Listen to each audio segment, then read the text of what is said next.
د لغمان ولایت یو شمېر ځوانانو د پاکستان پوځي رژیم له لورې په خوست، پکتیا او کونړ کې د تېرې شپې بریدونه چې پکې د 9 ماشومانو او یوې مېرمنې په ګډون 10 تنه شهیدان او 4 نور ټپیان شوي وغندل او له پاکستانه یې وغوښتل چې له دې ناوړه عمل دې لاس واخلي.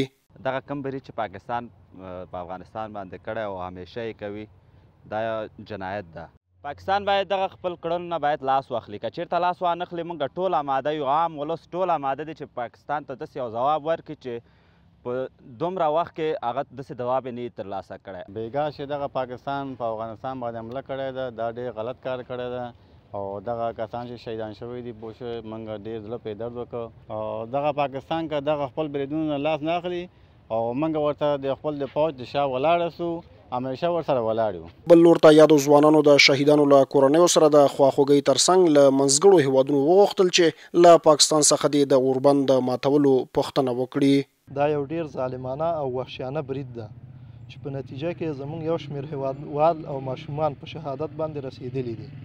نو دا برید زه په خپلو کلکو الفاظو سره غندم او له دې څخه د ما غوښتنه دا ده چې په آینده کې باید له دغه پیښو څخه باید مخنیوی وکړي او په نړیوالو باندې زما غږ دا ده چې باید دوی له دغه کړنو څخه منع کړي تر څو په آینده کې دغه رقم کړنې بیا تکرار نشي. په بیګاني برید کې چې د پاکستان لخوا په افغانستان باندې شوی د شهیدانو له کورنۍ سره غمشریکي شریکوم او له هغو هیوادونو نه مې غوښتنه دا ده چې په تیر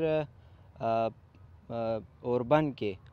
خبرې کړی او یا منځګړیتوب یې کړی او د هغوی نه مې غوښتنه دا ده چې د دې کار پوښتنه دې وکړي. هیره دې نه وي چې څه موده وړاندې د ترکیې او قطر په منځګړیتوب په انقره کې د افغانستان او پاکستان ترمنځ د سولې خبرې د پاکستاني پلاوي د ناسمو غوښتنو له کبله بې پایلې پای ته رسېدلې وې.